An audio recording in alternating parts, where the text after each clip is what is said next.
The virus that swept across the world was not like any other.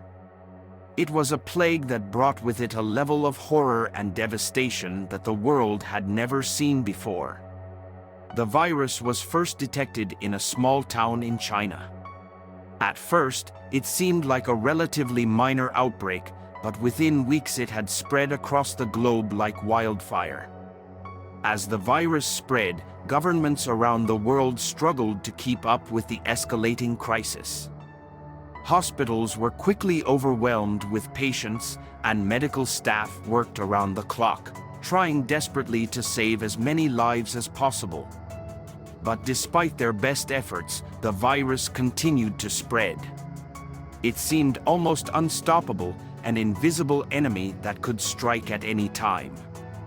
As the virus began to mutate, it became even deadlier. New strains emerged, each more vicious than the last.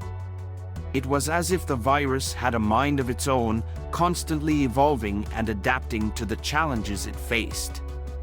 The world was plunged into chaos. People panicked, hoarding supplies and turning on one another. Riots broke out in the streets, and martial law was imposed in some areas. The virus didn't discriminate. It struck down young and old, rich and poor.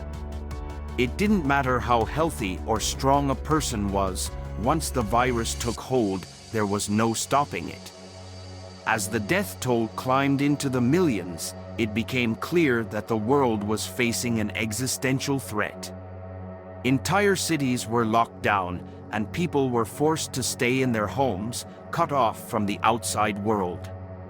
But even that wasn't enough.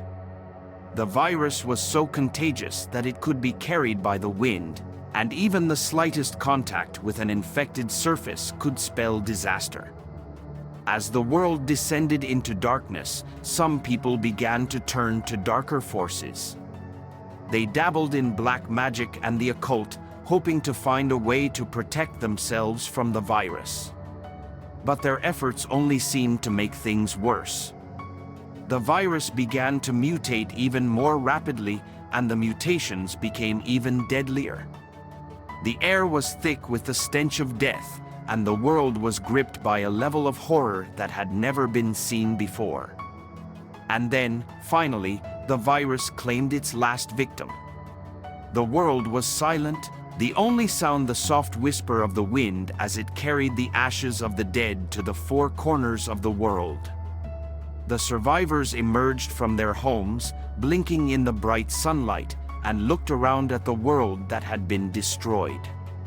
The cities were in ruins, the buildings crumbling, and the streets littered with the remains of the dead. The world had been forever changed, and the survivors would carry the scars of the pandemic with them for the rest of their lives. They had seen the darkest depths of humanity, and they had learned the true meaning of horror.